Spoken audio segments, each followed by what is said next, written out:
What's good YouTube? Welcome to my channel, Lars and Conditioning. You should not really be trying to maximize hypertrophy. And there's a few simple reasons to it, but I think that probably the most important is in order to truly maximize how much hypertrophy you're getting, you're going to have to do things that you probably will not want to do as a normal average person.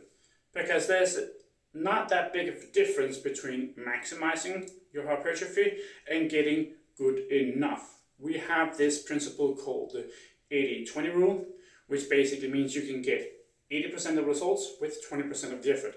And the inverse is also true. That means you can get the last 20%, which would be maximizing, for 80% more effort, which basically means, disproportionately speaking, you have to apply 4 times as much effort for 1/4 of the results.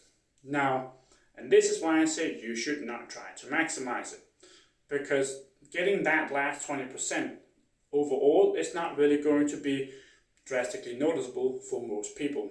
And especially if you're not trying to be an athlete, bodybuilder, or something of the sort, getting that last 20% is not really going to matter. And especially for you younger guys who trains to attract girls, there's this simple thing like you don't want to be too big, because once you get on the bigger side, girls will not find that attractive.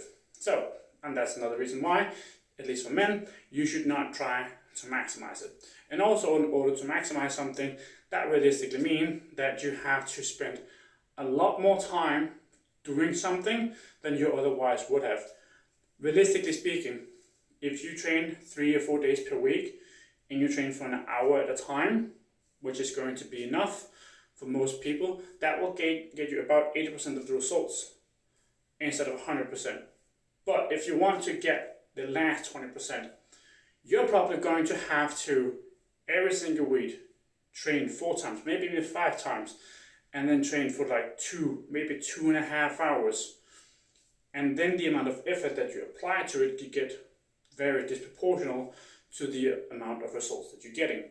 And this is again the reason why I say you should not try to maximize it, because you have to apply so much more effort into something where you get a very little return into it.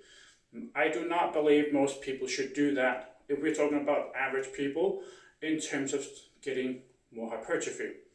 It's not really going to matter. It's not going to make you a better or worse person.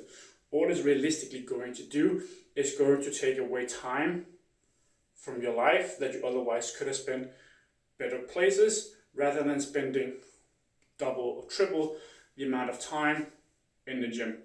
And then you're also going to have to be more meticulous about your sleep and nutrition on top of that. And you may actually end up losing out on certain life experiences because you will be so focused on trying to maximize your hypertrophy. It's not worth it for absolute most people to try to do this. There are other things in your life that you should actually try to maximize instead, like your social life. Thank you for watching. Lars and Conditioning, signing out.